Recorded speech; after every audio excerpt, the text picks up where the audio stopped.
So, what I have figured out is, this is something I figured out by teaching yoga.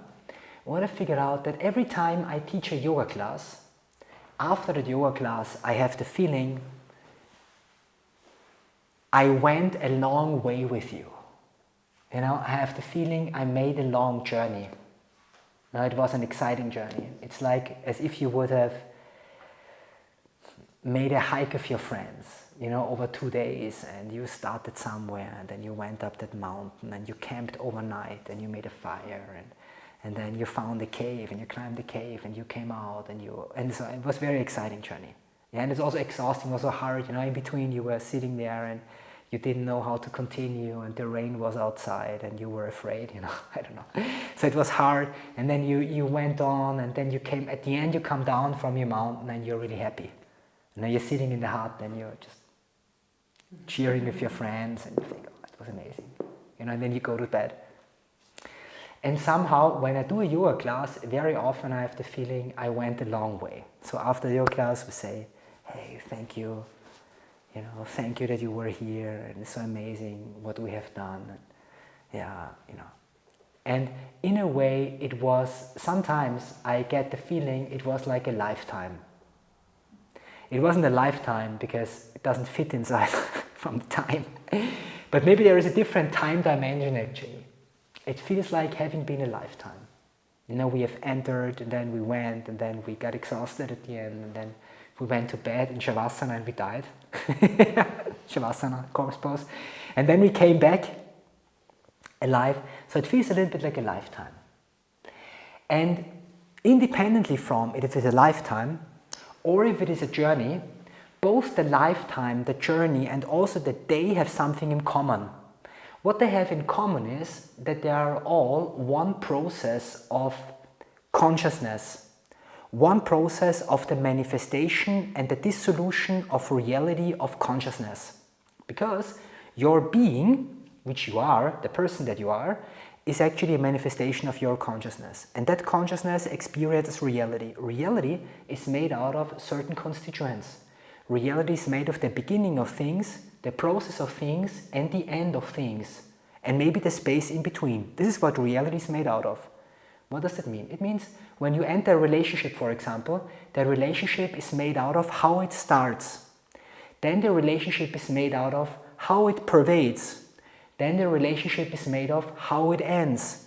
And then the relationship is made of what it means. What it means is basically the end of it. All things are made out of the 3.5 parts, interestingly. Even your day. Your day is made of how your day starts. With coffee, motivated, not so motivated, headache, not feeling so good. How the day turns out to be. You know, I do my job, I am satisfied, I'm very frustrated, I fight with my colleague, I care for my kids, I run around the city, or I lay on the sofa. And then how the day ends, in the sense of, am I satisfied? Am I nervous? You know, how do I feel in the evening? How do I go to bed actually? You know, how do I lay in bed? What does that say about me? What does it say about my day? You know, how the day ends. And then, once the day has ended, what that day means. In that sense of what your life means. Because your life is the sum of your days. You know? And interestingly, here comes the funny part, not only your relationship and anything you do is divided in 3.5 parts, not only your day is divided in 3.5 parts, no, your life also is divided in 3.5 parts. The same parts. This is interesting.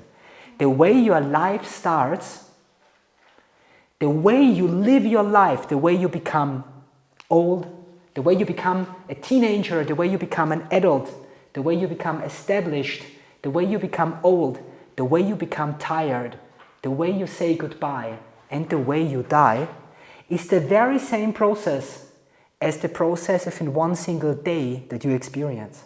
In other words, the morning you have is the way you were as a baby at the moment you wake up in the morning.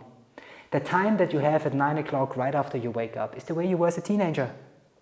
You know, how were you? Were you very grumpy, you know? Were you very nice to everybody? what's your mood in the morning, you know? Then you move into noontime, you become an early adult, you know? How do you establish yourself in a day? How do you go to do the work? Because the purpose of adults is to work. That's what they do. They create. How do you create? What is your work? How much satisfaction do you find with your life? How much satisfaction do you find if you work? This you see in the afternoon. How satisfied are you with what you have created? At the evening, how you go to bed? Can you rest? Can you rest in serenity, or are you tortured by thoughts and desires which you didn't attend properly to and which now come to hunt you in the evening? Is this your experience at the end of your life? Will you be hunted by the fears that you didn't attend to during your life? How do you go to bed actually? This is the way you will die. You see in a microscopic form the macrocosm. It always reflects over and over again. And why does it reflect? Well, because there is only one consciousness, and that consciousness creates your relationship, your day, your life, and what does that consciousness also create is your yoga class. The way you form the yoga class will be the way you live from the beginning to the middle to the end, which means in a deeper sense that the alchemy of the transformation of your life and the consciousness that works within it can be accessed through the correct and conscious performance and unfolding of your yoga class. So creating a yoga class from the beginning to the end is a journey through your consciousness, it's a journey through your life, it's a journey through who you are. Yeah? You access your childhood, you access your teenagehood, you access your adulthood, you access your old agehood, you access your dissolving away. These things you access by accessing the yoga class. Okay? So you basically can heal your life, and yes, you journey through your life. So the way you go into a yoga class is literally the way you journey through your life. So it's somehow a very powerful process. That process is only possible when you really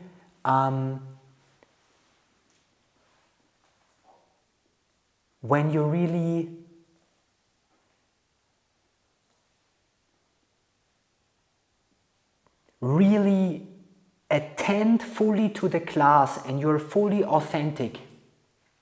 Yeah? So you must fully attend for that magic to unfold. You must be fully present. I mean, as a matter of fact, the magic is always present because consciousness is present. You are present.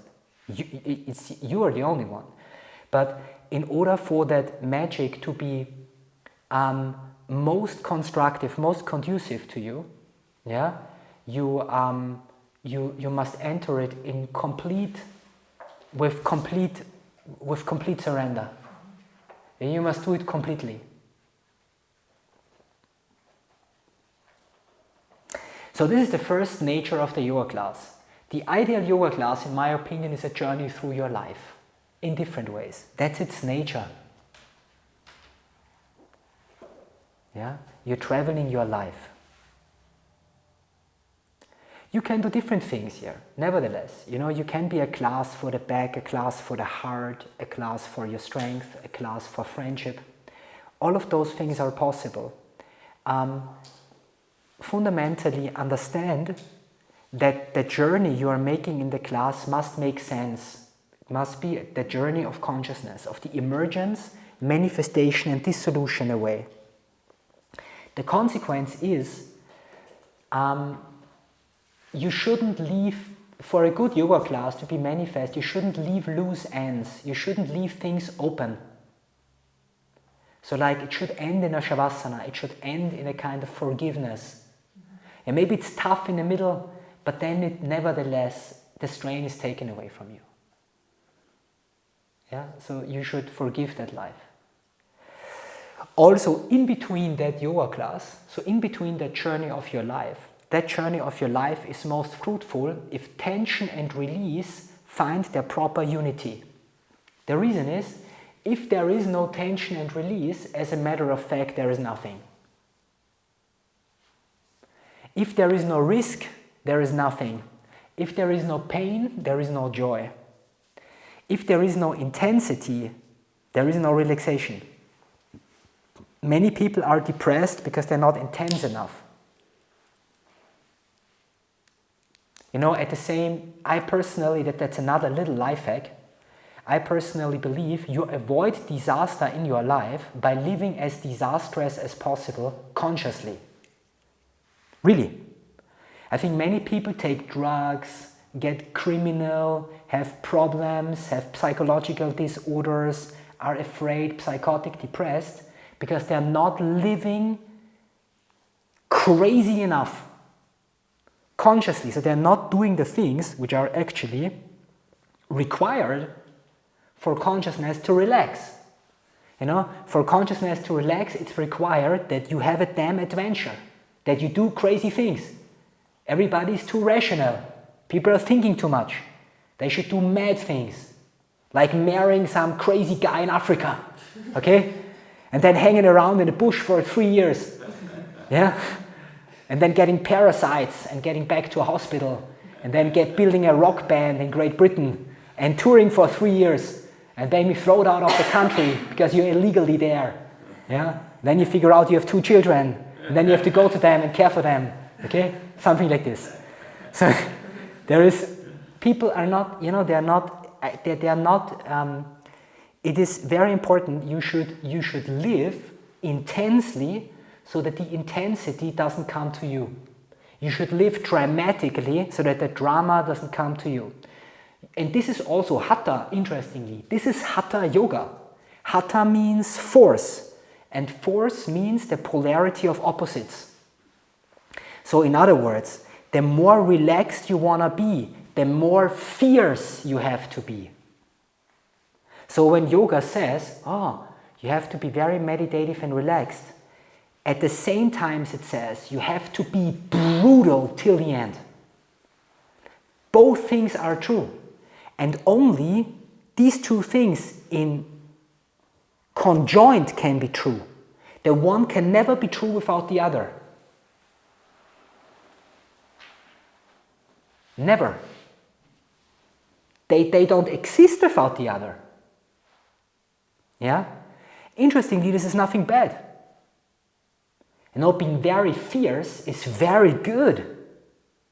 However, if you try to be very gentle all the time and not fierce, the fierceness will come to you in a bad way. Now it will come to you in a demonic shape. The same is true, you know, when you are constantly trying to be fierce. Yeah? Then the exhaustion, the relaxation, the dissolution will come to you in a dark form. It will come to you in the form of depression, exhaustion, and doubt. You know, that holds you tight so that you cannot move anymore. So do both intensities in life as intensely as possible to reach the center. So what does it now mean for a yoga class? It means for a yoga class, the ideal yoga class is celebrating the intensities and the polarities consciously. It's awakening them consciously. And which polarities does it awaken? It awakens the polarity of strain and release in equal measure, as well as the polarities between forward movement and backward movement, the polarities between left movement and right movement, the polarity between up movement and down movement, the polarity between intensity and relaxation, the polarity with awareness and dissolving away. Both of these polarities are awakened in equal measure. The more they are awakened, the better the class. Okay? This is the wheel of opposites.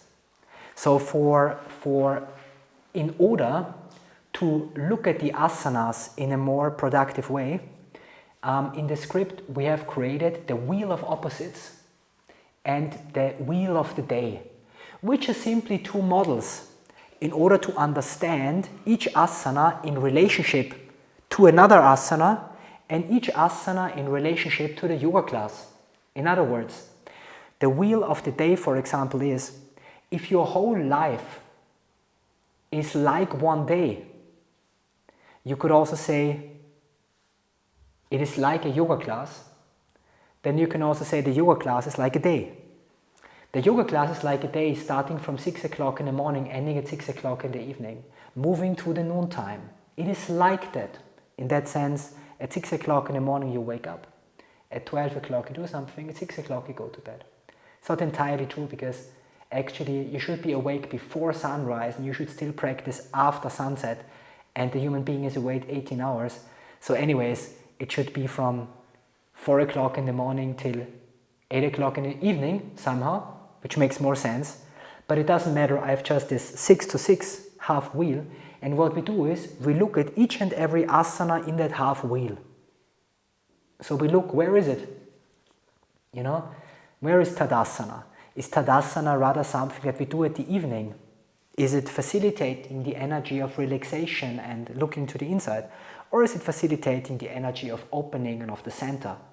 So where is rather the energy of opening the center located in the half wheel of the day? Is it something for the evening? Is it something for the end of your life? Or is it something for the beginning of your life? Something for your establishment? Something for the beginning? In that way, we look at each and every asana and we say, for example, Tadasana would be 10 o'clock or 9 o'clock in the morning. It would be rather in the morning for opening and for awakening the center. Now, this is one way to look at each and every asana. And the other thing that we do is we look at asanas in relationship to each other. So for example, when you have an asana that is heating up, yeah, and that is opening the chest, then that asana is ideally combined with an asana that's cooling down and closing the chest. For example, when we have chakrasana, the wheel pose, you know, where we are behind like this, then this is contracting the chest and creating heat.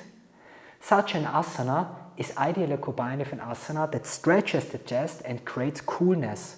For example, you know, Supta Pavanmuktasana, you know, where you lay on the back like that, okay, which is cooling and stretching the back. Or Paschimottanasana is also simple, where you stretch out to the front. So, and each asana can be divided along two axes, the axis of coldness and heat, and the axis of forward opening and backward opening. Yeah, forward opening and backward opening, forward contraction. And we look at the asanas inside that wheel, which is extremely good, because then you can see combinations. You can say, this one goes good with this, and this one goes good with this. They're always opposites. Yeah, it's very, very practical. So, very good. So now we have a little bit understood, I think, according to the way I see it, what a yoga class can be. You know, a yoga class can be many different things, but certainly it can be that journey through your life, from your birth till your death. And I think it's a very good way to look at a yoga class like this, because this way, again, you can enter your life. You can transform your life. You can transform your childhood by transforming the beginning of your yoga class. You transform your you transform your adulthood by transforming the noontime of your yoga class. You transform your old age by transforming the end of your yoga class. So in that way you enter your life. Good.